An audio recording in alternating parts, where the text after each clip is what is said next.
అమెరికాలో సింప్సన్స్ అనే ఒక కార్టూన్ పిల్లలకి వేస్తుంది. ఆ కార్టూన్ అది పిల్లలు చూసే ప్రోగ్రాం. పిల్లలు చూసే ప్రోగ్రాంలో వాళ్ళు ఫిక్షనల్ క్యారెక్టర్స్తో వేస్తున్నారు.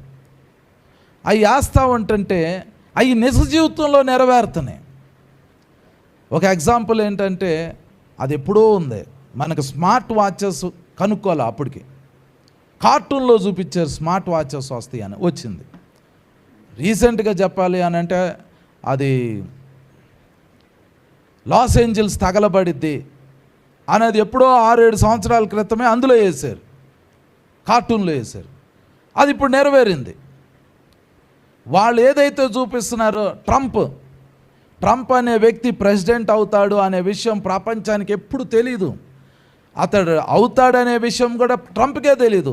అది ఒక 16 సంవత్సరాల క్రితమే ట్రంప్ అనే వ్యక్తి అమెరికాకి ప్రెసిడెంట్ అవుతారు అనేసారు.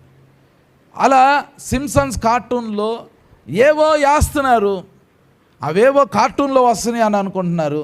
అది వేసిన తర్వాత ఒక 5-6 సంవత్సరాలకో 10 సంవత్సరాలకో ఒక 20 సంవత్సరాలకో అవి నెరవేరుతున్నప్పుడు అరే ఇది అందులో చూపించారు కదా అని అనుకుంటున్నారు. అట్లా అనుకుంటున్నారు. కరోనా వచ్చిద్దని కూడా ముందు అందులో చూపించారు.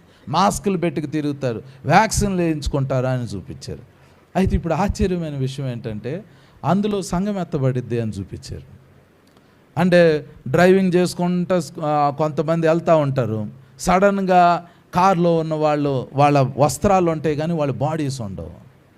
వాళ్ళు ఏడ్చుకుంటూ రోడ్డు మీదకి వస్తారు. ఇంట్లో వాళ్ళు అరే మా భర్త యొక్క సూట్ ఉంది, మా భర్త వెళ్ళిపోయాడు అని ఏడుస్తారు. ఇలా ఒక పెద్ద కన్ఫ్యూజన్ వస్తుంది ప్రపంచానికి అని చెప్పి కార్టూన్లో వేశారు. వాళ్ళు బైబిల్ని నమ్ముతారో లేదో తెలీదు, కానీ ప్రపంచానికి అలాంటి ఒక పెద్ద కన్ఫ్యూజన్ రాబోతుంది. ఒకళ్ళు ఎత్తబడబోతున్నారు, ఒకళ్ళు విడవబడబోతున్నారు. ఇదంతా అందులో చూపించారు వాళ్ళు. అది బైబిల్ కార్టూన్ కాదు, అది ఒక ఎంటర్టైన్మెంట్ ప్రోగ్రామ్. వాళ్ళు బైబిల్ చదివే వాళ్ళు కాదు, కానీ ఎలా వేస్తున్నారు.